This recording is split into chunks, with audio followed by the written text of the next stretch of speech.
But we had one of our most revered and loved senior brothers within the Brahma Kumaris, based in our headquarters, Brother Niware.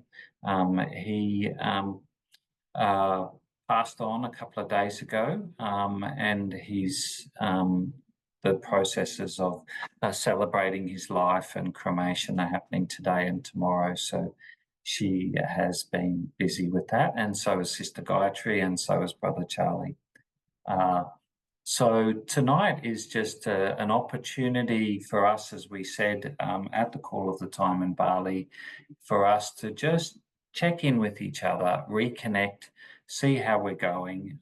But in particular, we've invited Sister Judy, who had a significant role in creating the subtle signals, I believe, from her own notes, from listening to Daddy Janki over 20 plus years of the Call of the Time events. So she's got an intimate knowledge of the pages and the words on the pages, and we've invited her to just take a couple of those pages to dive into it. We will have an opportunity to have a chit chat with each other, and we'll have some breakout rooms. And so we've got some questions around that, and come back and listen to what's emerged out of those questions. And so without further ado, I'm going to ask Sister Pratibha to set the scene, set the tone for today with a meditation commentary. Thank you, Stephen, and Om Shanti. Lovely to be with everyone again. It's amazing how the month went by so quickly. So I think when we were together in Bali, our theme was state of the world, state of our hearts. And I think many lovely things shifted for us and emerged for us during that time together. And let's just take a few minutes and just reconnect with those deeper moments that we felt within. So I invite all of you to just sit comfortably upright and breathing in deeply. Allow the body to relax.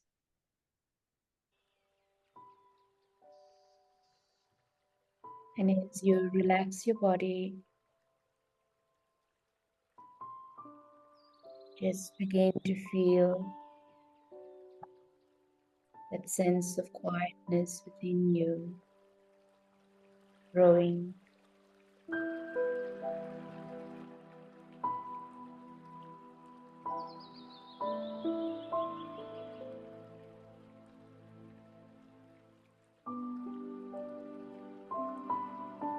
In silence, draw your attention. Away from external, and just become aware of your inner being.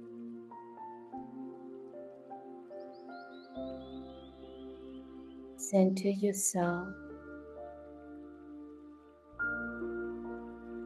in the awareness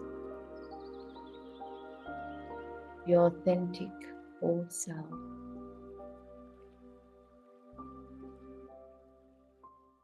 I am consciousness. And hold that awareness of the self, this consciousness, as being light, subtle spark that resides within this body. That subtle spark which is eternal. That subtle spark whose essence is of deep stillness.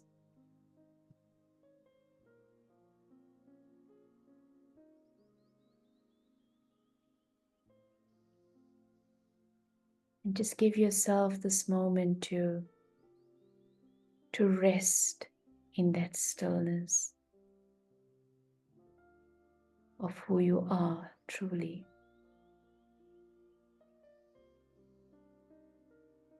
Feeling the mind calming down. Feeling the heart expanding with pure love and a feeling of connection.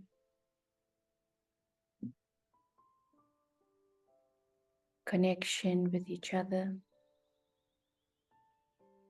but also connection with the divine, that highest source of love and light.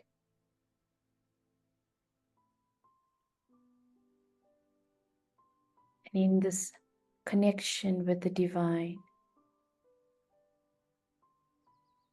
a deep feeling of freedom. A freedom from the past, a freedom from the ordinary,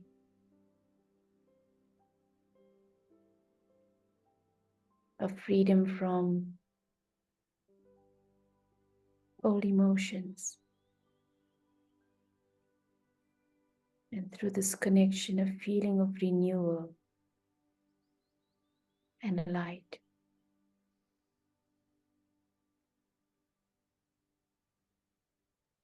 A freshness within, of mind, of heart, of insight and awareness.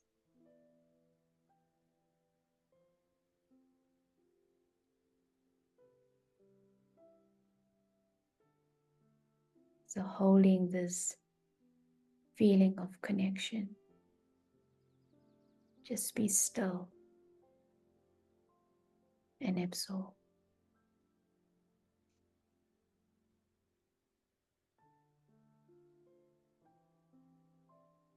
Returning always to the essence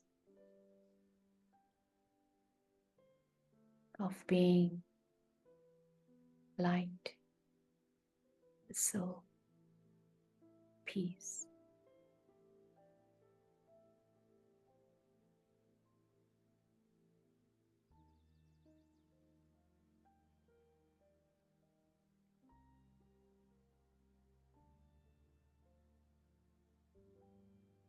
Thank you, Shanti.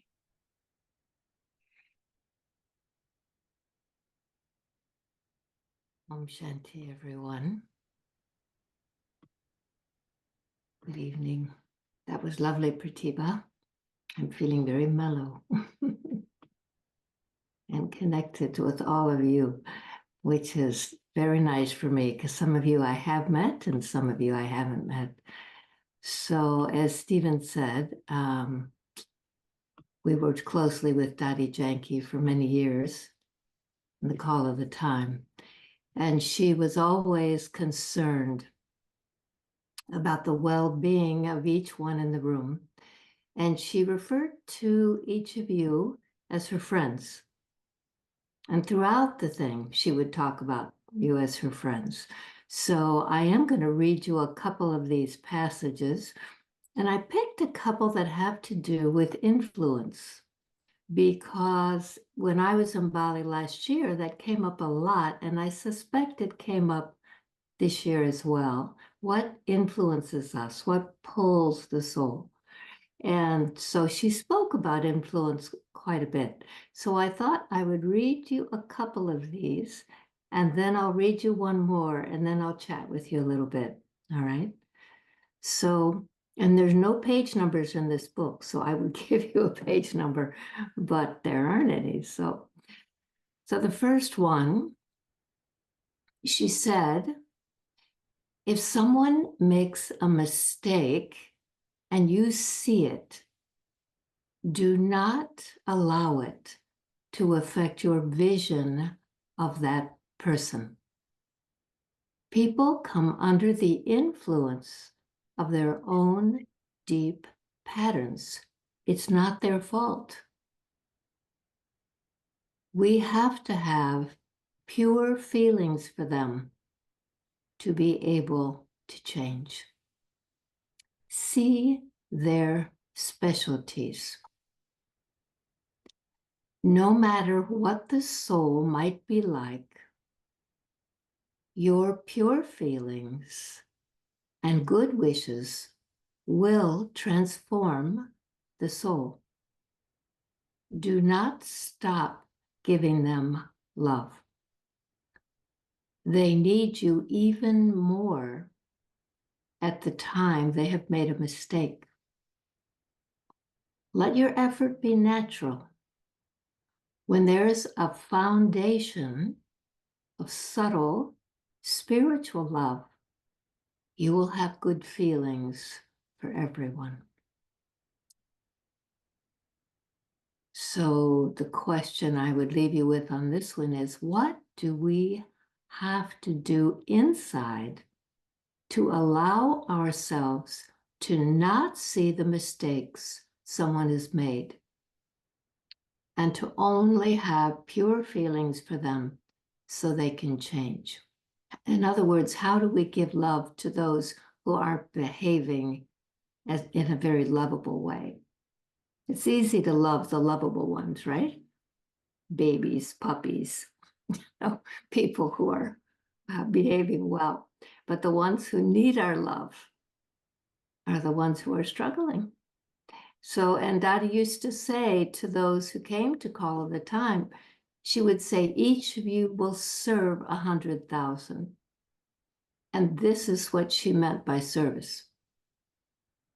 That you would be able to sustain this benevolent vision of others, no matter what was going on, no matter how they behaved. So I'm going to read you a second one on influence. She said, sometimes when we come together, I see that your work is making you feel heavy. Do not allow this to happen. Do not allow your mind and heart to be bothered by anything. When misunderstandings happen, let your mind be peaceful so your intellect works properly. Every moment of every day should feel right. Do not become influenced by others' opinions or by their positions. I do not look at you in terms of your position. I look at you as souls. Our relationships stay in harmony when we connect with one another as souls. Remain soul conscious, and you will naturally remain light, and then everything will be all right. So I'm actually remembering something she said once in Oxford. She asked everyone, first she said, each of you makes 3 kinds of commitments. She said, you make commitments to your work. You make commitments to your family and friends. And you make commitments to yourself. And she said, when the pressure's on, which one do you break first?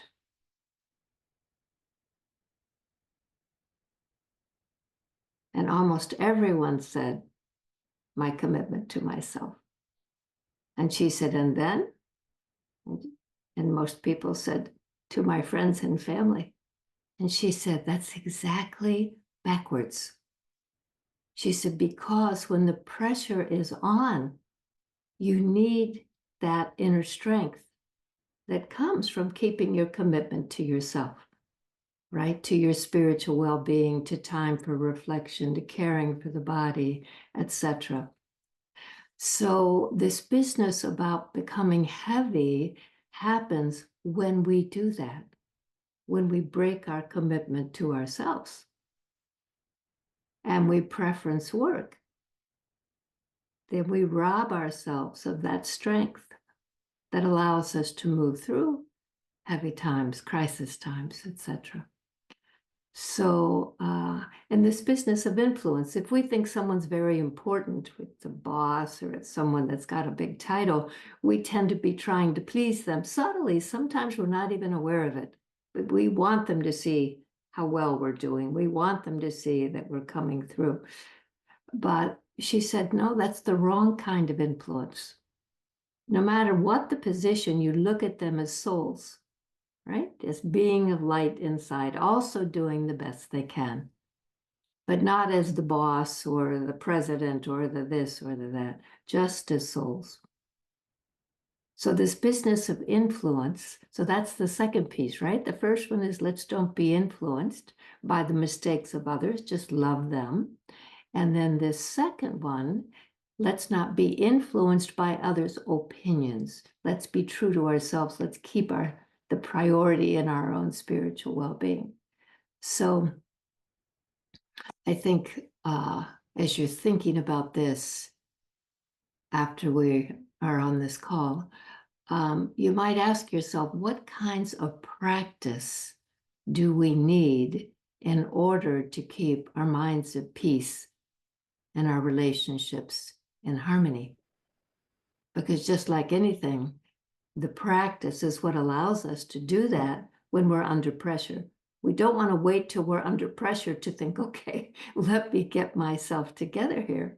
Because by that time, you're already under too much strain to think clearly. So just that practice, how do I bring my mind back to peace? How do I create harmony in relationships? All right, so two kinds of influence. Now I'm going to read you one more passage here.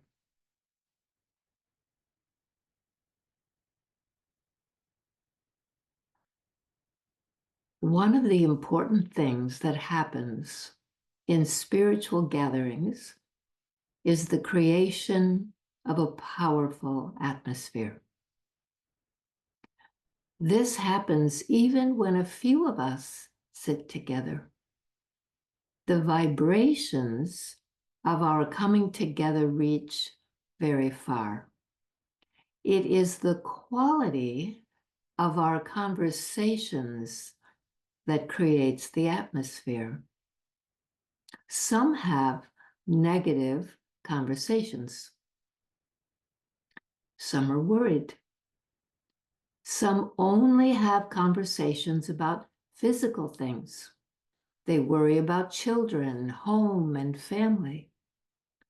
The best are spiritual conversations. The thoughts, words, and actions of those who are spiritually awake are very pure and clean. Fill yourself with honesty and truth. Then the atmosphere created by your presence and words will uplift everyone it touches. So I remember we worked many years with someone named Peter Singhi from MIT in Boston. Do any of you know Peter? Know who I'm talking about? Yeah, okay. So Peter was a systems thinker at MIT, and so he was involved with Call of the Time for many years, and in fact is still a little bit involved. And about 10 years ago, he said, I have a serious question I want to ask. And so he asked us all to come together after a dialogue, and he said, how do you create these atmospheres? I said, what do you do to create these atmospheres? And we had to think about it for a minute. You know, we weren't consciously thinking, well, let's go create an atmosphere. But what Dottie's talking about here is exactly the response to the question he was asking. How do you create an elevated atmosphere in your home, in your office, whenever? Is by the quality of the thoughts you're holding and the conversations that you're having. So it's our habit to talk about mundane things, right? Our children, our work, our weather, traffic, right? Whatever simple thing. And when we do that, we don't create elevated vibrations. We don't transform the atmosphere.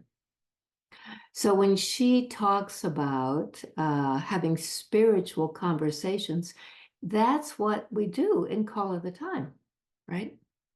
And that's what she wanted us to do. Her request of us was to have spiritual conversations. So when we ask the question, what is the call of the time for you?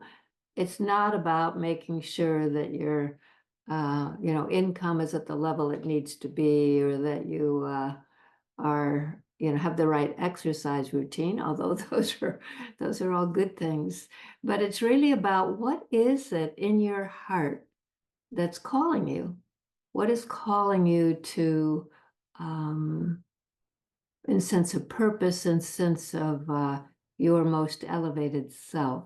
So a spiritual call is a call to be at your most insightful, at your most wise, at your most patient. This business about influence, how do you not be influenced? Because you keep your focus, you keep your sense of who you are at the spiritual level. You keep your sense of who the other one is at a spiritual level, and you intentionally create feelings of harmony, good wishes, love, patience. But you bring that into the room consciously.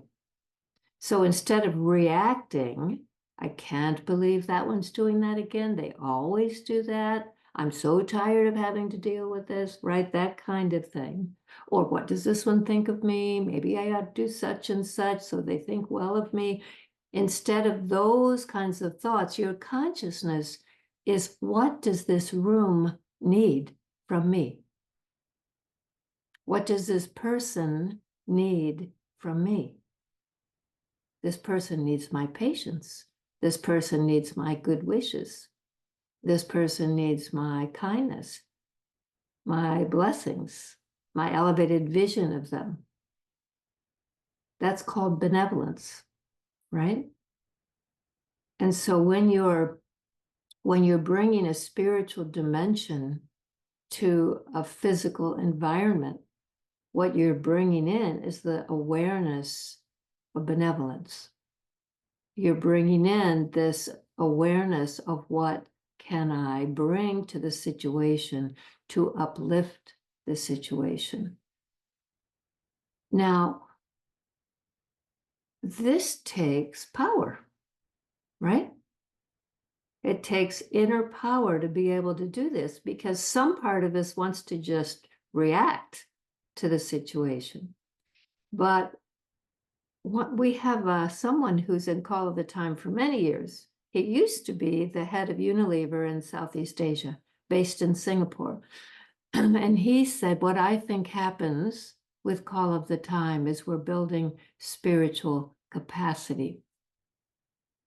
So in other words, we're building spiritual power.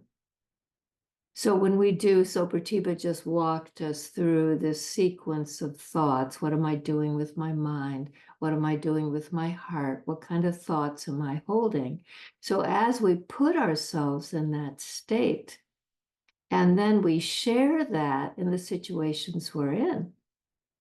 So we share patience, we share love, we share appreciation for the other one. We encourage them, right? Easier to do with your kids. Come on, you can do it. You'll be okay. Go out for that team anyway, or try out for that part in the play, or I'll sit with you. I'll help you through your homework. Easier to do with a kid sometimes than with an adult. But inside that adult, there's a kid, right? Inside all of those souls we work with and we live with and live near, there's a kid who wants to be loved and cared for and appreciated. And so spiritual service is about bringing that level of awareness, that vibration, that quality of thoughts, that elevated quality of conversation into the room. And so when she said, one of the important things that happens in spiritual gatherings is the creation of a powerful atmosphere. So I want to check on the time. Am I okay here? Is there anything that I'm talking about that you want to weigh in on or push back on or ask or share? Well, yeah, thanks, Judy. Whilst people are thinking of their questions, I'm just going to firstly ask Pratibha for her thoughts on what you were just reflecting on. And also, if no questions are coming from the floor, if Kim's got any questions, that would be great. So, Pratibha? Because we tend to remember people because of their behavior. But this whole question of the soul conscious practice is seeing people beyond their behavior, just keeping that vision alive. I think that's such a consistent practice and a deep practice that we always have to do.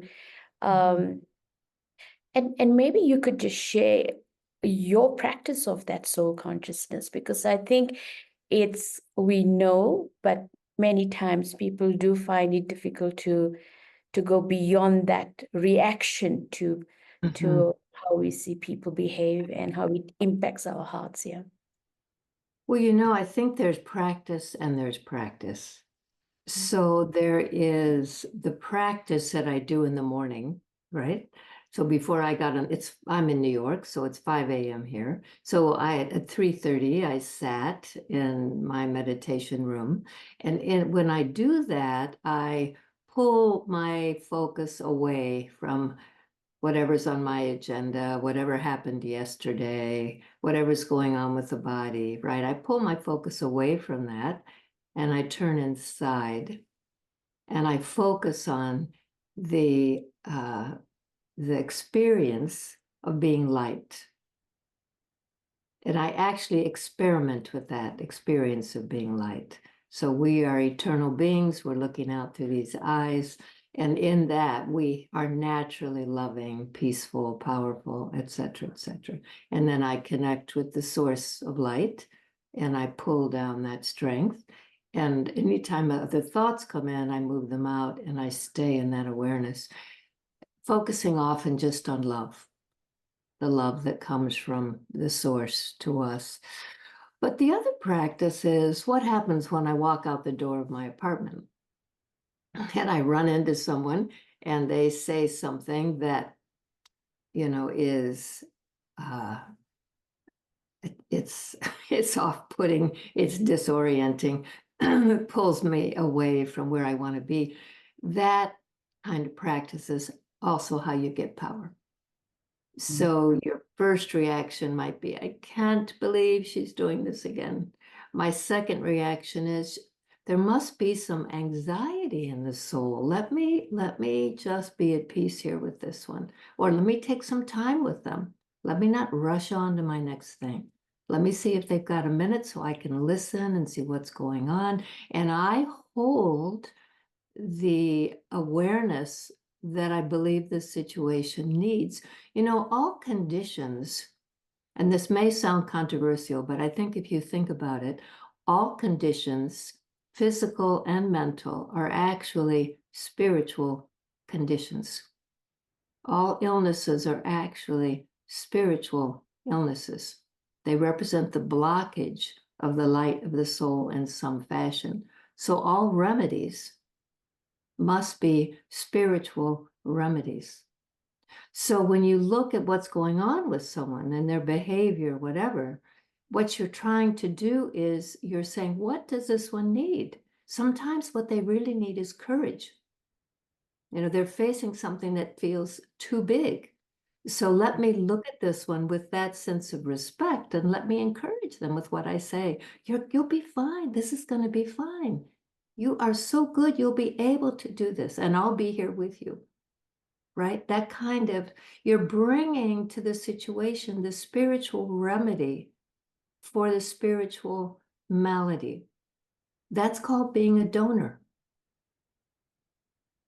And our aim when we're on a spiritual path is to stay in that consciousness of benevolence, of being a donor. That's why Dottie said to all of you, anticipating your presence, even though some of you didn't meet her, each of you will serve 100,000, meaning in that consciousness, everyone you touch receives the vibration of the power of that thought or that feeling that you're holding. So if you're holding a feeling of deep peace, or you're holding a feeling of unconditional love, the person in front of you gets that benefit. You yourself experience the benefit inside, but everyone in your connection gets that benefit because we're vibrational beings as souls. So that moving through your life in that consciousness, that is your aspiration. And we don't believe that this is a time for people to go withdraw from society and be a monk or a nun and sit on a mountain somewhere in a cave. We believe that at this time, the world needs all of us, and that wherever you are and whatever you're doing, that is your service field. If you're a teacher, your classroom is your service field. If you're driving a taxi or an Uber, those people that get in your car, that is your service field. If you're a doctor, every patient that walks in the door, the medical people that work with you, they are on your service field. And so your ability, the reason you want to become more and more powerful is so you can serve everyone who comes into your connection. Great. Are there anyone else who has a question, or maybe Kim would like to share something or ask?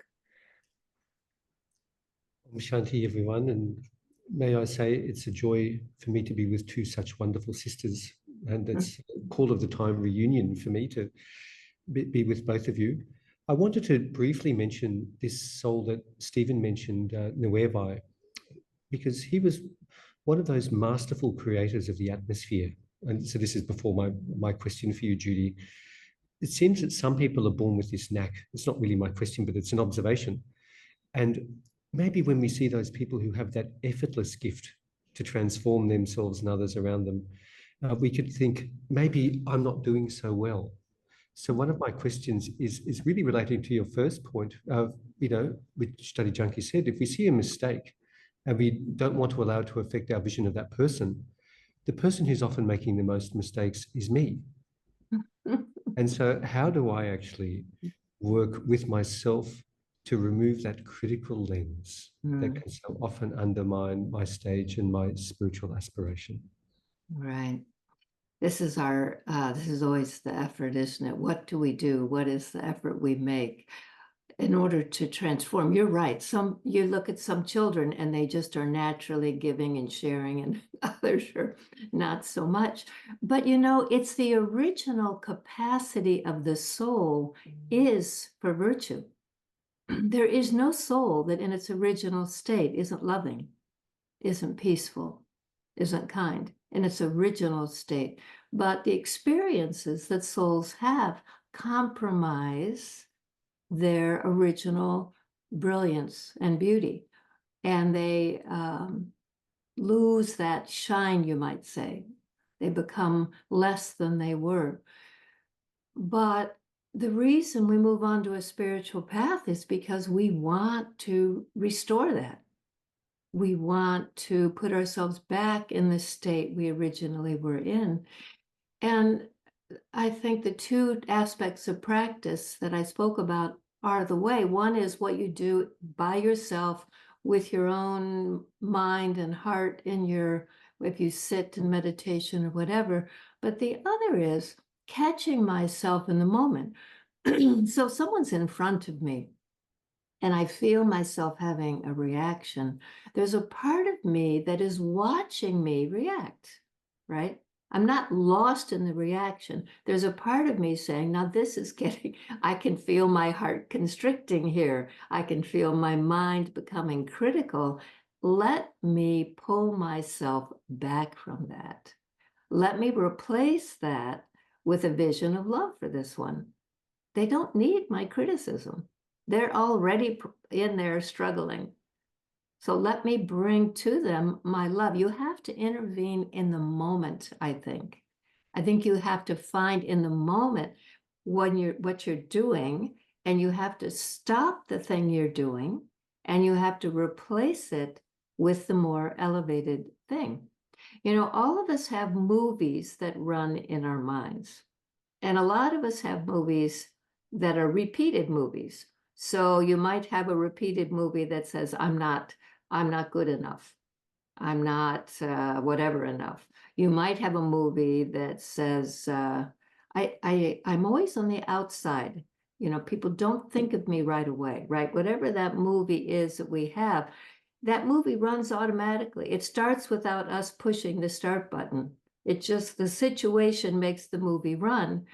And so the practice is to stop the movie. Don't let the movie finish, because it has a habit of finishing. Don't let it finish. Stop the movie. Replace the movie with what you know to be true, which is that I'm naturally loving. I'm a soul. This one is a soul. What this situation needs is patience. What this situation needs is kindness. And you bring the power of that thought. Each thought has a vibration. Each feeling, because we're spirit. So every thought and every feeling has a vibration. So as we think those thoughts, we're creating a field around us of that quality of vibration.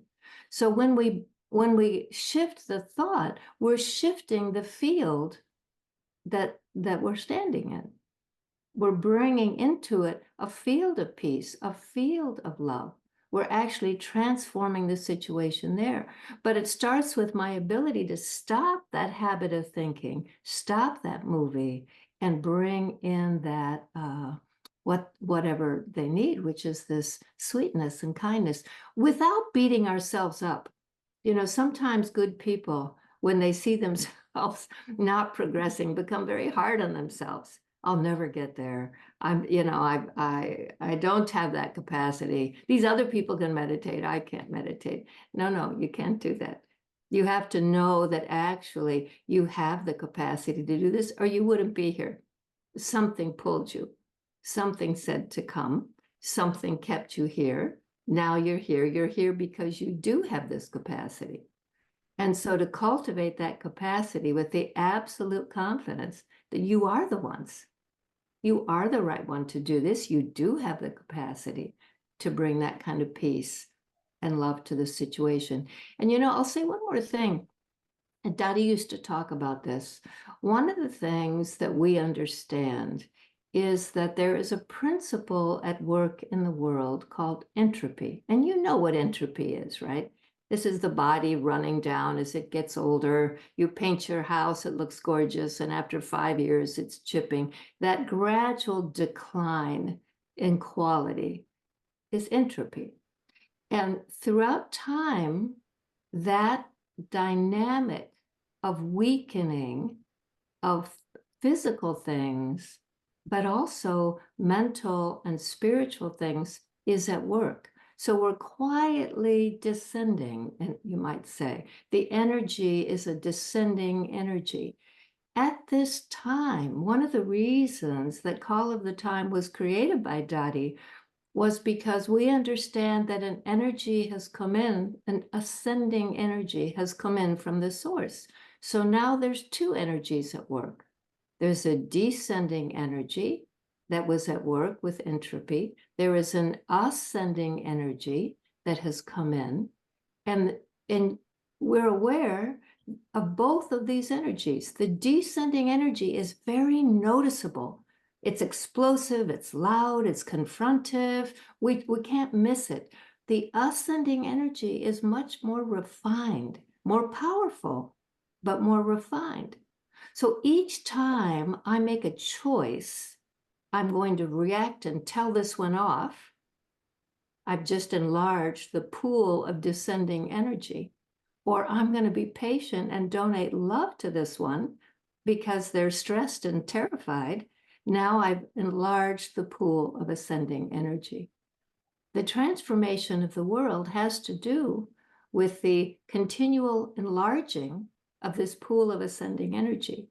And that happens when each of us continues to strengthen ourselves and make that choice to act in a certain way, to think in a certain way, and enlarge this pool or field of ascending energy. Thank you so much, Sister Judy, for such a deep and yet very practical spiritual input. It's really, really touched our heart. And also the rich conversation by Prativa Ben and also Brother Kim. We missed the dialogue, don't we? With the time that we spend in the dialogue is also important as a spiritual resource. So now we are going into the small group sharing. We had the very rich 3 days with only spiritual conversation, and now we have only 20 minutes, but we'll have the small group a spiritual conversation to remember the dialogue and the time we spent together. And we have prepared 2 questions. So the 2 question is, what stays with you from the call of the time? And those who experienced the call of the time few years ago or last year, what do you remember? What do you miss about the call of the time? And the second question is, what changed? What changes has it brought in you? So those 2 topics are the questions are the question that you can reflect, and whenever you feel like it, you can start sharing in the small group. We'll put you in the small group of 3 or 4 person, and we have 20 minutes. So please be mindful with the time. Everybody should get the time to share. So maybe 5 to 6 minutes each. So we'll put you in the breakout room now, and we will give you the reminder of the 5 minutes and 1 minute. So let's have the dialogue. See you later.